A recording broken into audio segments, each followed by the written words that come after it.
Hello everyone, कैसे हो आप सब। उम्मीद करती हूँ अच्छे ही होंगे। आज एक टॉपिक दिमाग में आ रहा है, वो है कि डीएफ स्पिरिचुअल साइड को संभालती है और डीएम कर्मा साइड को संभालते हैं। डीएम को 3D में कर्मा को बैलेंस करना होता है और डीएफ की कर्मा भी डीएम को ही रिजॉल्व करना होता है या सफर करना होता है। ये बात मैंने बहुत लोगों को बोलते हुए सुना है और क्यों बोलते हैं मुझे समझ में नहीं आता है। तो इसी बारे में मैंने सोचा कि आज थोड़ी बात किया जाए।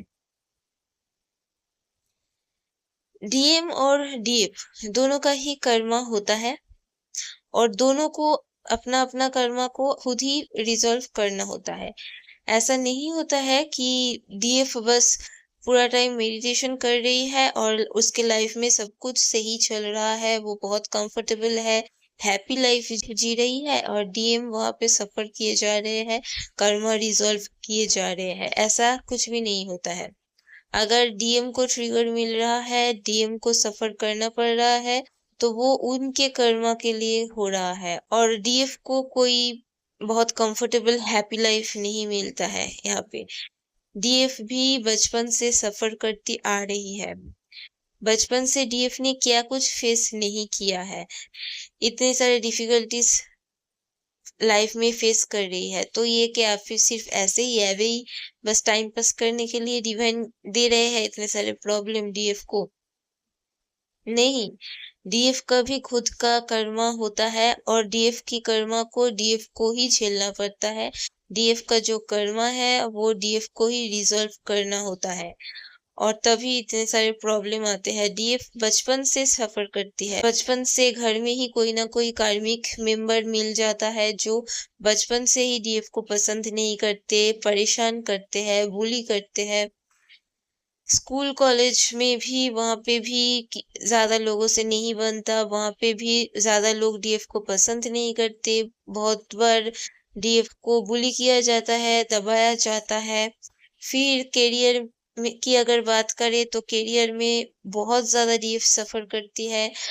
अपना काम अच्छे से करने के बावजूद भी कुछ भी नहीं हो पाता, बहुत ज्यादा सफर करती रहती है, बहुत ज्यादा फाइनेंशियल प्रॉब्लम डीएफ फेस करती है।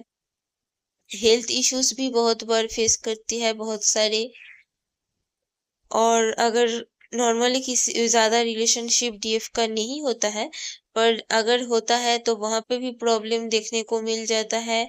बहुत बार शादी होते होते टूट जाता है, एंगेजमेंट होके टूट जाता है और जिन लोगों की शादी हो जाता है कार्मिक से, उन लोगों को तो ना जाने क्या कुछ झेलना पड़ता है। तो ये सब क्या बस ऐसे ही हो रहा है विदाउट रीजन? ऐसा थोड़ी होता है। ऑब्वियसली वहां पे डीएफ का कर्मा होता है जो रिजॉल्व हो रहा होता है, तभी डीएफ को इतना सारा प्रॉब्लम फेस करना पड़ता है लाइफ में। डीएफ की जो कर्मा है वो डीएफ को ही झेलना पड़ता है, डीएफ को ही उन चीजों को रिजॉल्व करते हुए आगे बढ़ना पड़ता है। डीएम को डीएफ की कर्मा को रिजॉल्व करने की जरूरत नहीं होता है। डीएम का अपना जो कर्मा होता है, उन्हीं चीजों से डीएम सफर करते हैं, उन्हीं चीजों को झेलते हैं। तो ये बिल्कुल भी सही बात नहीं है कि ये कहा जाए कि डिवाइन फेमिनाइन सिर्फ स्पिरिचुअल वर्क करती है और सारे सफर डीएम करते हैं। कर्मा क्लींस डीएम का साइड होता है? नहीं, कर्मा क्लींस दोनों का ही साइड में आता है। डीएफ को भी कर्मा क्लींस करना पड़ता है और डीएम को भी करना पड़ता है। हाँ, डीएफ स्पिरिचुअल साइड में काम करती है तो थोड़ी बहुत डिवाइन का प्रोटेक्शन मिल जाता है, पर इसका मतलब ये नहीं है कि डीएफ को कर्मा क्लियर नहीं करना पड़ता है।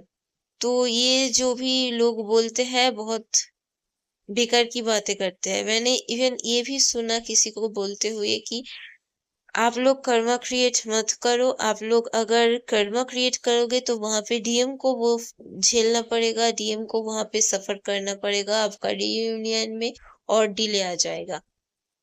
अगर आप कर्मा क्रिएट करोगे तो आपको ही झेलना पड़ेगा डीएम, वो डीएम को नहीं झेलना पड़ेगा।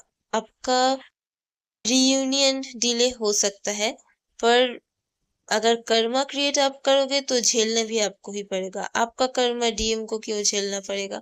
ये मुझे समझ में अभी तक नहीं आया। तो ये जो भी कॉन्सेप्ट लोग बोलते हैं, इन चीज़ों पे बिलीव मत करो। अगर कर्मा आपका होगा तो आपको ही वो झेलना पड़ेगा, आपको ही सफ़र करना पड़ेगा। सो बेटर कि कोशिश करो कि ज़्यादा कोई बुरा कर्मा क्रिएट ना करो और कर्मा क्लींजिंग मेडिटेशन या होपोनोपोनो कर सकते हो आप। बस यही कहना था। Thank you so much for watching. हर हर महादेव, जय शिव शक्ति।